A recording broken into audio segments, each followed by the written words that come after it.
Today I want to talk about finding humanity in tort, personality in personal injury litigation. In many ways, it's a very simple lecture. It's in two parts. As you can see, the first part deals with being influenced by the personality of individuals, irrespective of legal rules. It's quite provocative, this lecture. It undermines, it's subversive of the traditional law texts. In the second part, I'll be talking about things which also aren't to be found in traditional legal textbooks. I'm going to be talking about settlement mills, where claims are dealt with in bulk, and where personality plays very little part. It's a very simple thesis. It would be no surprise to practitioners to know that personality affects the law, but you won't find this discussed by academics. I did a survey, as you know, and I've been reporting that survey back to you a few years ago, and I was affected by one particular answer. I asked some solicitors, apart from the black letter law, what are the main factors which might influence whether a claim succeeds? And one reply I got was, it's the personal stories, it's the people involved, it's the humanity. And that word humanity stood out for various reasons. Another solicitor said, there's always going to be a dichotomy between the letter of the law and the practice of the law. The practice of the law brings into mix other things, human resources, ability of people, subjectivity. So that sort of set me thinking, let's look at the humanity in tort law. And what I want to consider today in this first half of the lecture is how claims can be affected by the personality of claimants, secondly, defendants, lawyers and their representatives, thirdly, and lastly, judges. Throughout the litigation process, of course, we're not just concerned with the 1% of cases which go to court. We've been emphasising in the lecture before last how settlements are much, much more important than trials in that sense. Indeed, settlements, before any formal proceedings are issued, they're settled, 90% of them, before any formal proceedings. Settlements at a court ought to be the main key for our focus in tort, and yet it's not. I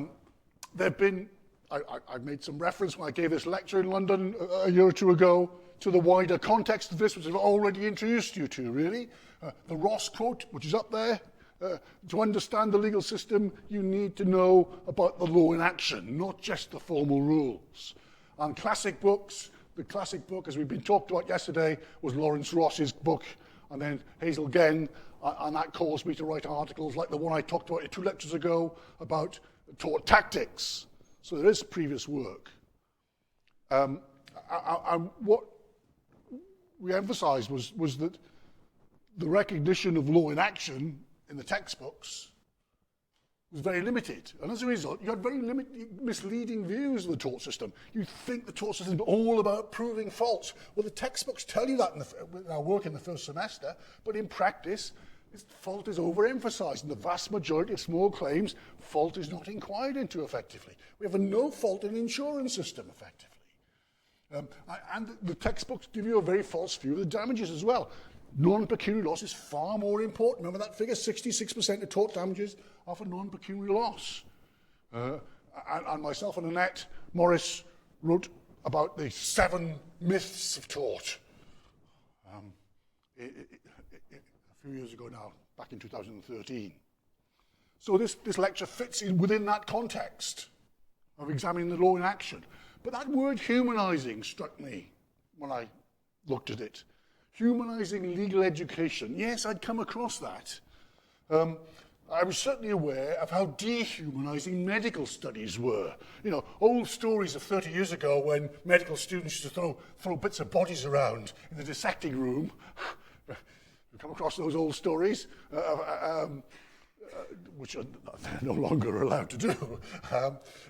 There's a dehumanising aspect to medical education which concerned the medics. And they've tried to rehumanise the system to make it appear clear, even to students in an abstract way, that they'll be dealing with human beings, real people with real feelings. And let's look at how human the tort claim can be by looking at these 4 categories. Firstly, claimants, then defendants, then lawyers, and then judges. Claimants. Well, Gen had written in the past that the claimants really are under the control of their solicitor. They don't have much of a role to play tactically. They don't have much of a role to play at all in the case. I always thought I was a bit concerned by that. And this humanising work comes home to me that it's not true of Gen to say that the claimants don't play an important part. They very much are important. Look at these quotes I've got from the interviews. You start with the claimant. What do you think of the claimant? What do I think will be the impression made by the claimant before the judge? That's where you start, says one solicitor. Look at this, the next quote. Even when you know a case may not be in your favour, if you think you've got a good client who will come across well, then that might be a case you take a punt on. So even though the facts aren't there, if the client looks good, we might have a go at it. On the other hand, whether they're at fault or not, if they're unable to explain what happened, then that could go against them. So how good is your claimant? How good is your claimant? What sort of general impression does he make? Look at this quote. What won it for us, said one solicitor, what won it for us was that the judge fell in love with the family. There were loads of family members were called, and they just came across as entirely genuine people, entirely supportive of their relative. There was a whole load of colourful characters who were actually quite funny. Naturally so, when they gave evidence. And it went down so well. Now, you don't get that in a tort textbook, do you? Tort textbook says, prove fault, prove cause. It doesn't say, have a nice family and bring them to court. Here's another one. This is from a very good claimant solicitor, a really top-class guy. And he said, joint settlement meetings before trial, before it gets that far, you can get the 2 sides in the room to discuss things. And he says he uses these tactically. He likes to get the claimant into these joint settlement meetings. As disabled as the claimant is, he wants the insurers to see his client. Look what he's got to say about this. And of course, he's a very pro-claimant lawyer. When we have these joint settlement meetings, the last thing insurance representatives want is to meet our client, just in case it tugs at their heartstrings. I think they generally view our clients as lead swingers and fraudsters who are just laying it on. And they're looking for that at every available opportunity. I think not meeting claimants help them sleep at nights. But he goes on to say, but when I do introduce the client, then that worries them. That makes them go home and have a sleepless night. The more anonymous the client, the more anonymous the claimant, the easier it is to harden the defence, I think. That's the message I got. To see litigation as just a game. If you're a defendant lawyer, it can be quite an abstract game. But when you see that poor claimant in the wheelchair with his carer and his family around him, that's a different ballgame. The impression made by the claimant can be important. And it very much depends on how helpful the claimant is. As this one chap says, some people seem to think that once we know about their claim, that's it, their involvement's done and they need to do no more. Unfortunately, that's not the case. We need help to bring the evidence. And some examples I've given underneath, does the claimant respond to requests for information? Is she organised? Does she keep records, receipts, pay slips? Does she have those physiotherapy receipts? Does she have the cost of travel back and forth the hospital? Receipts, pay slips? How well placed is she to identify and encourage witnesses? Or even suggest experts? Are they well placed in the union, perhaps, to investigate what went on at work? Are there other cases? What are their workmates? Is she going to get them involved as well? If they're helpful in that way, that can make a difference. How about this? How much damage are you going to get? Well, one solicitor said to us, well, you may want to invest the psychiatric side of the tragedy. But my practice would be to give the client a choice and say, well, do you want us to open up that side of your life? So what the client hopes to achieve is sometimes relevant to the damages we recover. Yes, I mean, standard interviews, for those who are involved with serious injuries of the client, how is this affecting you? What's your marital life like? What's your family life like? Oh, it's fine. I'm recovering. No, if you interview the wife separately, you'll get a different view. Periods of depression, periods of upset and family tension, family relationships, spousal relationships, sexual tensions, sexual problems. You can explore those, you can find them. But, as this guy says, I give the client an option. Does he really want me to look into that? Do the couple really want me to examine their private life in that way? We can get more money for you, but it'll involve exposing yourself to the outside world. So how helpful the claimant is, will determine not only liability, it'll determine damages as well. On the opposite of the good client is the bad client. I can look at these two quotes. There are people who just come across so much worse. It's not their fault. Unfortunately, perhaps the law penalises. Look at this. The law penalises those who are stupid, inarticulate and nervous. And we're all stupid, inarticulate and nervous sometimes. But if you're stupid, inarticulate and nervous in court, you're in trouble. People say stupid things in the witness box under pressure. Some clients, says another one, some clients are absolutely lovely to talk to on the phone. And some are just nightmares. And you think, I just can't wait to get your claim settled.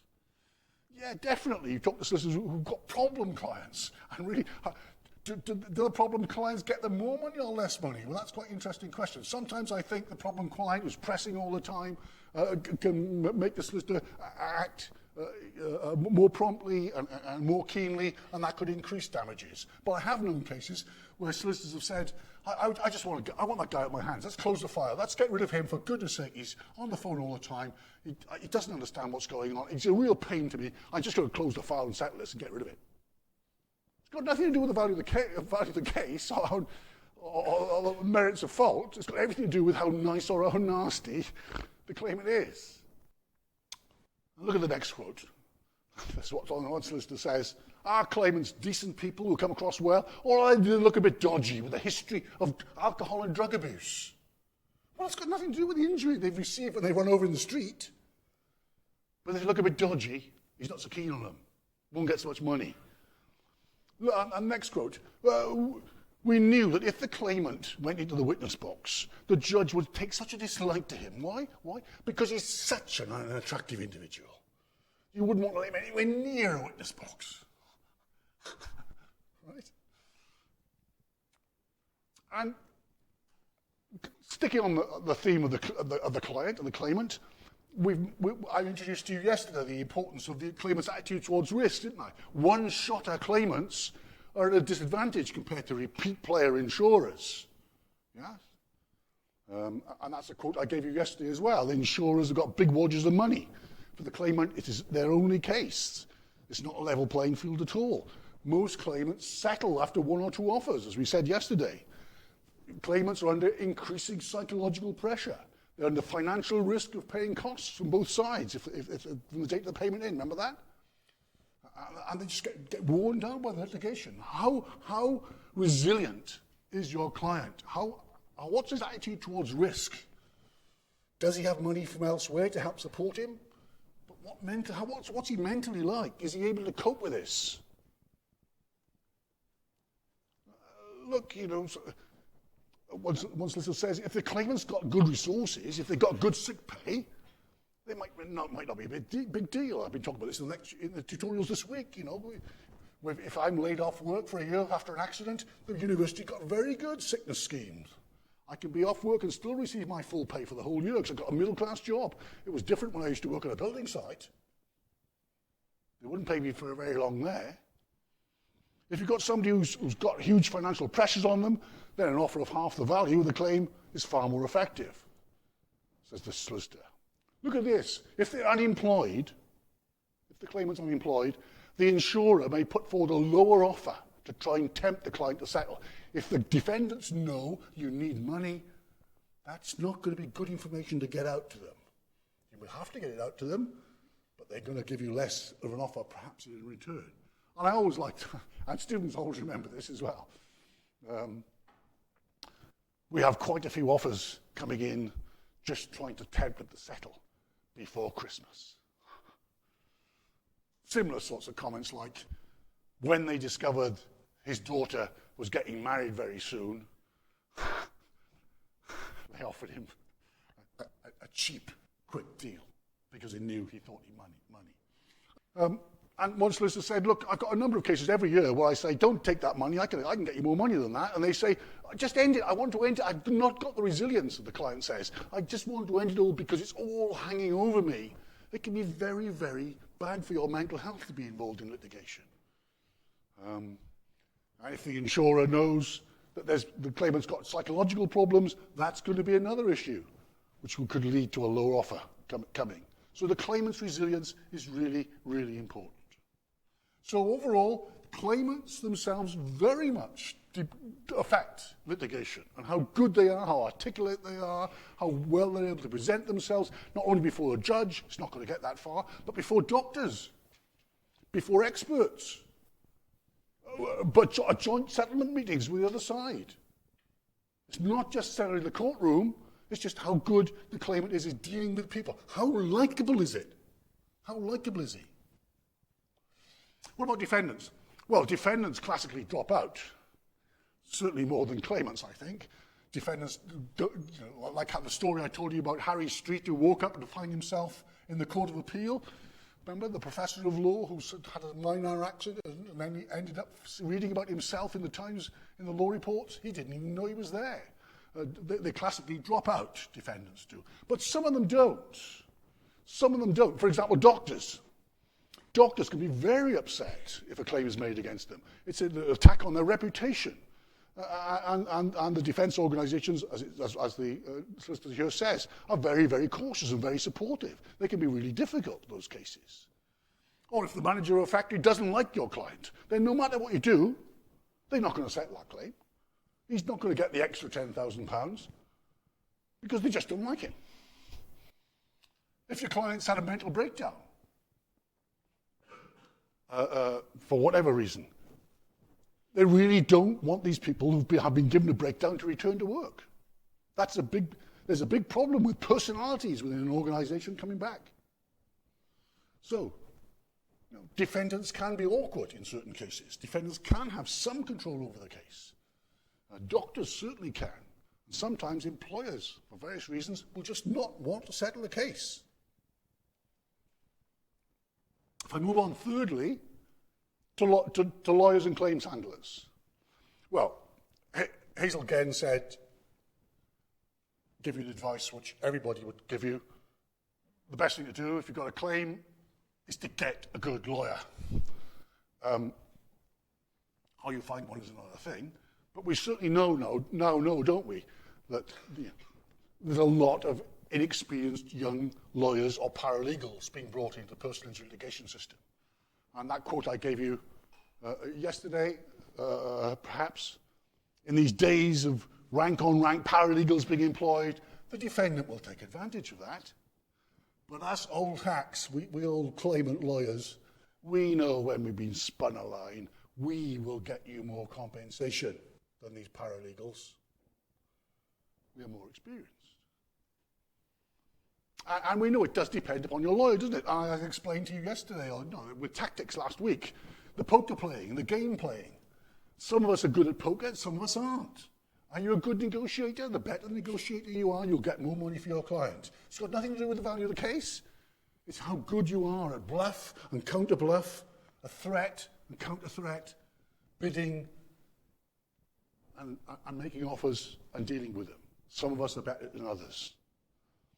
And here's another interesting quote, where this particular solicitor we interviewed was very political. He saw the system very much as a class war in many respects. And this guy who said, I'm driven personally by the desire to make a difference, to help people. That's why I'm a personal injury lawyer. I spend a lot of my time outside of cases, campaigning, contributing to the political context, or sharing my knowledge and expertise with others to bring them on. He saw himself as part of a political, social movement as a personal injury lawyer. He's got a big political commitment, not only to the client, but to the cause, as it were. Now, that level of commitment, with the level of skill which that particular guy had, would make him an exceptional lawyer. His clients would do very well. Tactics. Well, these are things I've discussed the lecture before last.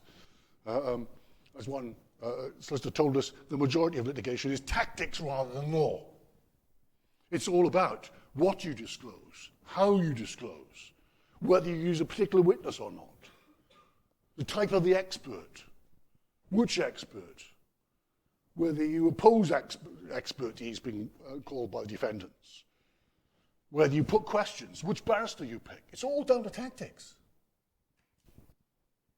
And that quote was the motive for writing the tactics article back in 2017. And the approach of these lawyers, well, I said yesterday, do you have a compromising lawyer or do you have an aggressive lawyer? Here's the classic compromising lawyer. He's a very, very good lawyer. I said to you yesterday, I foreshadowed this quote, you'll try to be nice to one another. I've had a case where we settled over a cup of coffee in Starbucks, and it's the biggest case we've ever had. I can tell you that would have been a multi-million pound case. Mind you, don't think this guy's an easy touch. He's a claimant lawyer. He's very, very hard when he needs to be. He fights very, very hard and tough when he wants to. But he seems to be a nice, compromising person on the surface. He looks to make the deal. The more competitive lawyer I talked about previously with you as well. The lawyer who has been brought up in martial arts and is prepared to put the boot in. Tactics, therefore, the tactics adopted by these individual defendants, lawyers or defendant claim handlers, will make a difference. What's their personality like? How competitive are they? Do they like litigation? Because it is competitive law. Judges. Let's move forthwith to judges. What did they say about judges? Well, one chap said, most lawyers said they would rather never go to trial. Some of them avoid trial like the plague, partly perhaps because they're inexperienced, they don't want to have to deal with all the formalities of trial and preparing for trial. But even experienced lawyers would say, I'd rather for a sensible settlement than a trial, because you don't have any control when you get to trial. Witnesses say things you don't expect them to. Who knows what the judge is going to say? I think it's a lottery. It's a lottery I don't need to join.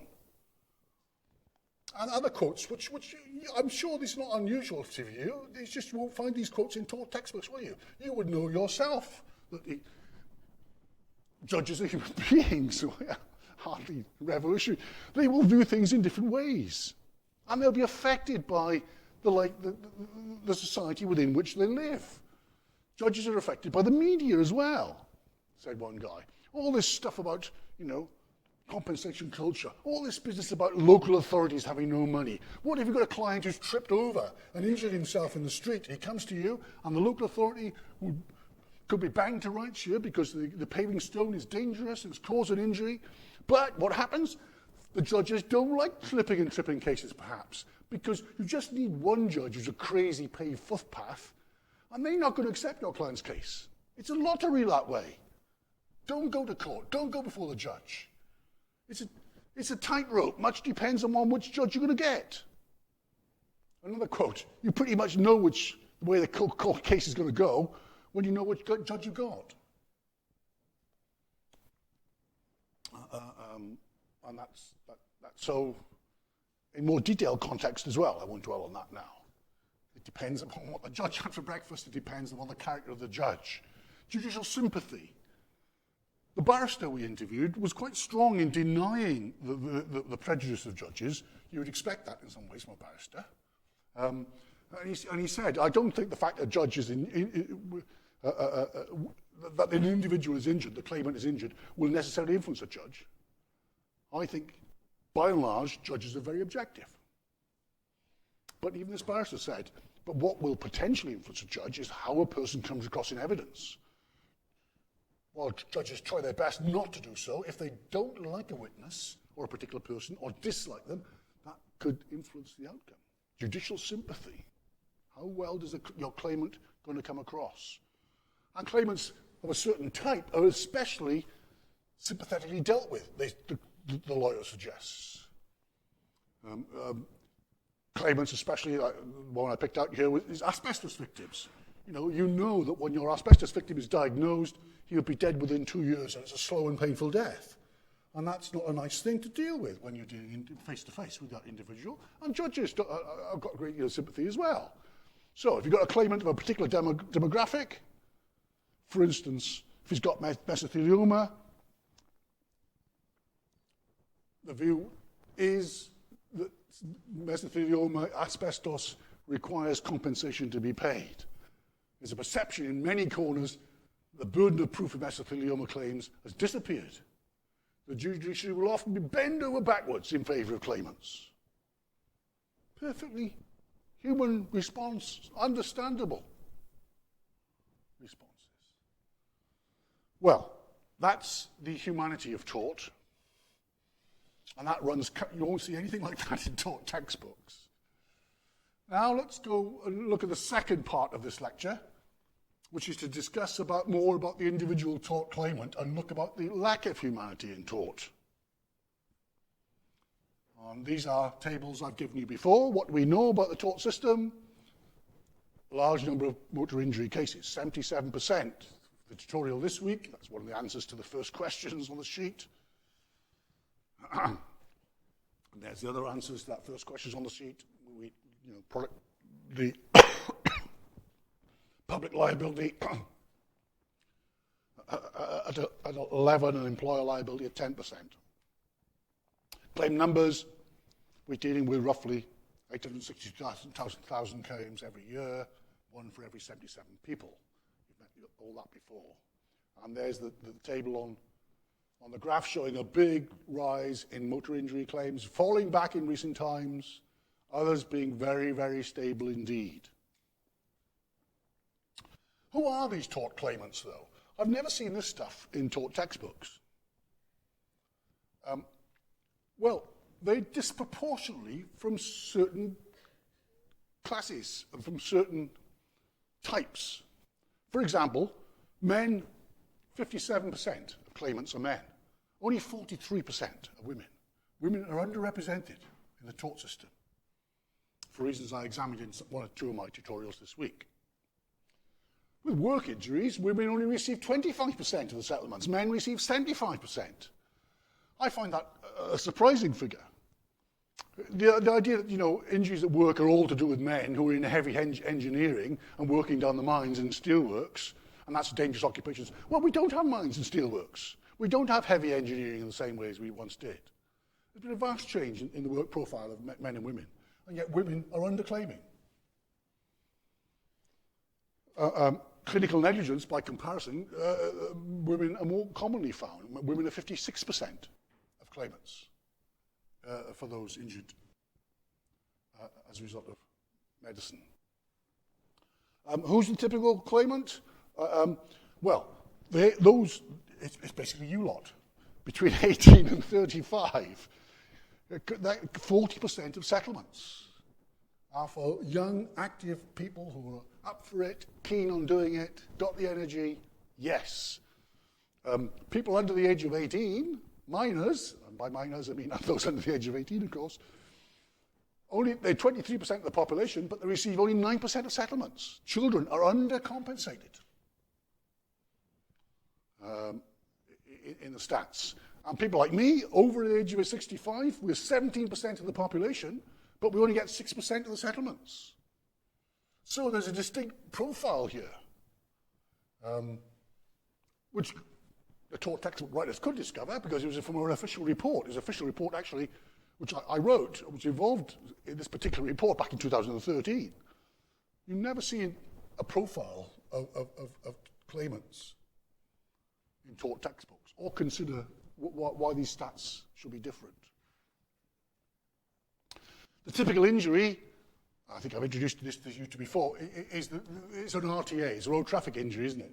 It's people injured on the roads. Now 77%, as we've said. People normally suffering whiplash, neck injuries, amount to 87% of the RTA claims are to do with the neck injury. That's what we've been discussing in tutorials this week. Compensation culture, what does it mean? A variety of meanings, too many claims, too much money being claimed for, trivial injuries, minor injuries, injuries which can't be medically verified, possibly fraudulent injuries, undermining the fabric of society, in that sort of, it removes the British stiff upper lip, it attacks the resilience of individuals and the resilience of society. That's what we've been talking about in tutorials this week. A fantastically large number of minor injury claims. People don't claim Social Security benefits. They have very little financial loss. The claim is basically, in the small claims for whiplash, we're talking of claims under £5,000. 2/3 of tort monies go to these small, to non-pecuniary loss, because the system is awash with small claims, where effectively non-pecuniary loss is the only reason why the claim is being brought.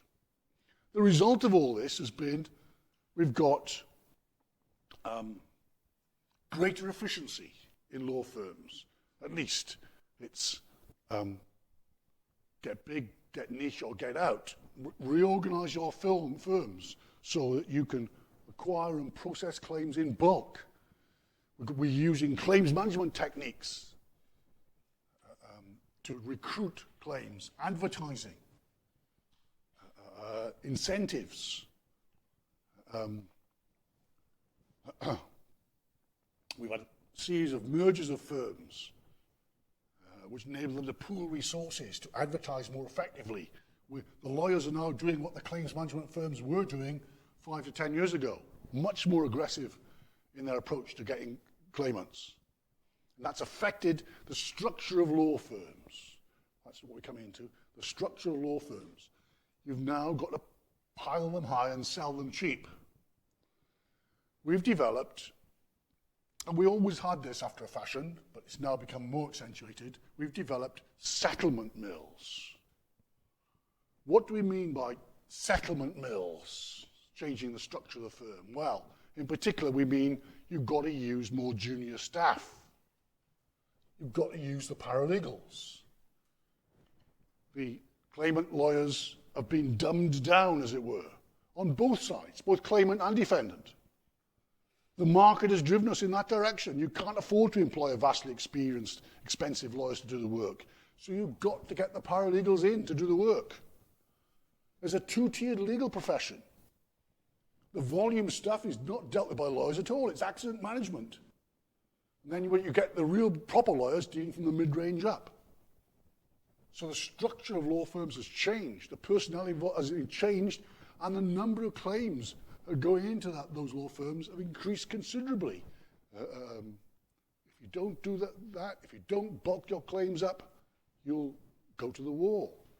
And the way in which these claims are processed, I've talked to you about this before, is now very much a mechanistic way. The only way to supervise these large number of claims is to tell people, if they do this, you do that. It's got a quite narrow and confined corridor. It's more like a call centre factory line, because it has to be. We used to spend a lot of time investigating claims. Now we just chuck them straight into the portal to see if the other side accept them. We can't prepare them. We just don't investigate. Just throw it in and see what happens. And if it's a small claim, the likelihood is the other side will pay up. The defendants will pay up. The claims processing system has changed in these vast settlement mills. I like sort of the implied comparison with the cotton mills of 19th century England, working in the sweatshops. And you just don't have the time if a claim is only worth a few £1,000s. You can't afford to take a detailed statement.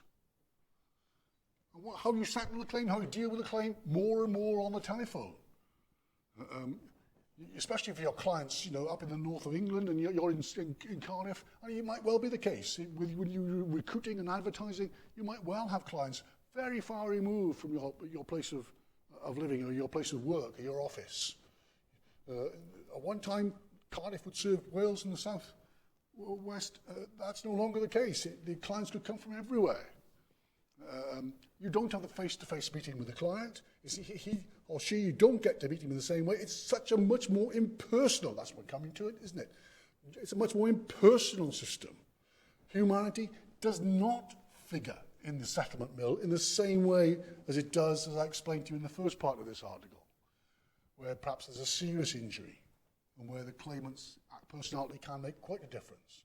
In the minor injuries dealt with in the settlement mills, humanity is much less to be seen. There's less individuality, there's less subjectivity, and there's less work being done. Back in 2016, judges complain about the quality of work done by solicitors in preparing for trial because solicitors just can't afford to do that sort of work. It's a settlement mill, it's got to be cheap and cheerful. The idea that tort is about subjectivity and individuality is not the case in these vast majority of small claims which go through the system. And as a result, you run a different case. You don't get to see the client. You're not putting the injury into context. That's, in small value cases, that's just not going to happen. Ideally, you'd like to have relationships with your client. You gain their trust, and they'll tell you things. But now it's just a process. No, you don't get to see your clients. There's not trust, there's not process, there's not face-to-face contact. It's complete anonymity. So when I say the defendants will pay you less if they don't know about you, they'll fight the case harder, I also think that claimant lawyers have been divorced from their clients and are getting more and more neutral with regard to their clients. They won't fight the case quite as hard. They don't know the effect upon you because they don't see you and you don't have a chance to explain it to them. In these minor cases, the service being produced by the lawyers is somewhat different to what it used to be in the past. And let me finish with a couple of quotes. Which again, I've given you these to you before, but I want to dwell a bit longer on them this time. Nora Engstrom back in the States talking about settlement mills, which it's always been part of our system. We road traffic accidents. We've had large numbers of them, for goodness sake, 800,000 a year coming in.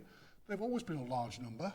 And we've always had to deal with things, to some extent, in bulk, but it's been accentuated in recent times. And Engstrom emphasizes the accentuation in the States. Clients nowadays are rarely met. Lawsuits are rarely filed because they settle pre-action. Facts are rarely investigated. Remember the rules of thumb yesterday or the day before? Rules of thumb, no investigation. Settlement values calculated using formulas, multiplying the medical bills in the States.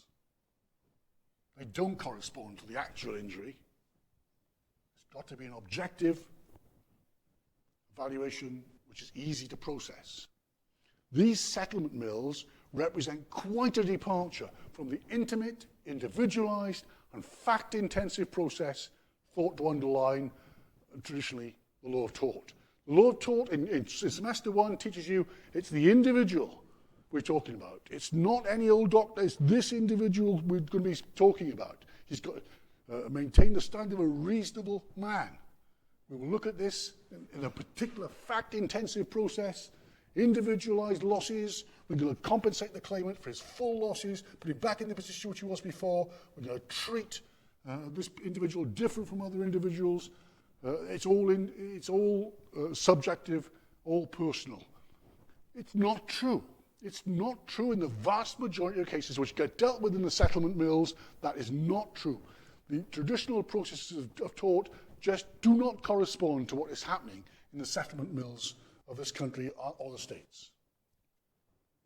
So as I sum up in the last few minutes, what's my final reflections? Well, this lecture and the last two are about law in the books as opposed to law in action. Tort law in context.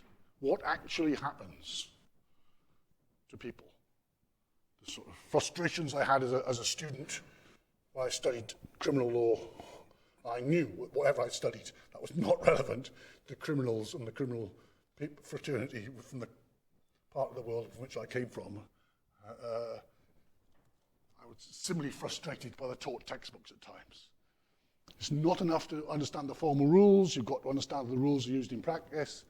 And I can include the personality of the participants. The personality can make a difference, certainly in serious injury cases. All those quotes I gave you in the first part of the lecture, it can make a difference. Personality is relevant. And law can, you'd be relieved to know, and I think you knew this before you ever came to study law, law is made and can be affected by real people. The humanity of law can be found here. That word humanity not figuring in any tort textbook, or indeed, I can hardly think of it in any other law textbook. Humanity is still a subject which barely touched upon in the study of law. But this lecture also illustrates an impersonal system, an impersonal, mechanical dispensing of law which lacks individuality, especially in settlement mills. It's those two things. And I think the lecture also offers you a critique of tort liability. Here's some quotes from two quite eminent jurists. John Witt is an American leading historian. And here's a quote from his article in 2004 in the Vanderbilt Law Review, where he talks about settlement mills. He says, have tort cases really taken the individuated form that tort jurists suggest? Is tort individual? The bureaucratic aggregation of our tort practice calls into question the individualized accounts. Have you got that idea?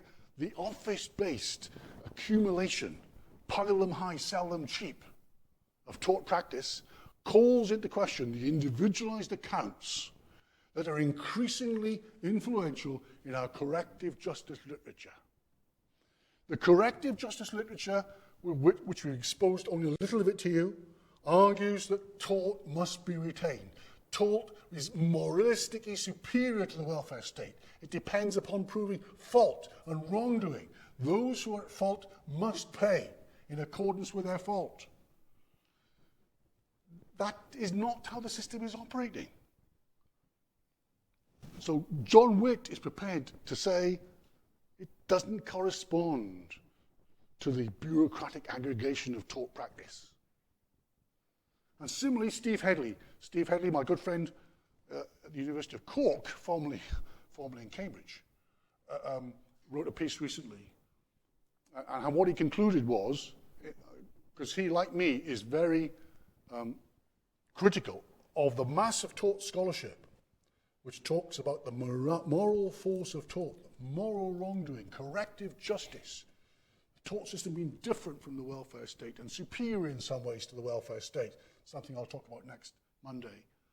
And neither Steve nor I think that these people who've been writing about tort theory and tort philosophy know anything about what is actually happening in practice. They do not know how tort cases are run. They do not know who the claimants are and what's being done with them in these changes to the legal practice, which they do not appear in tort textbooks.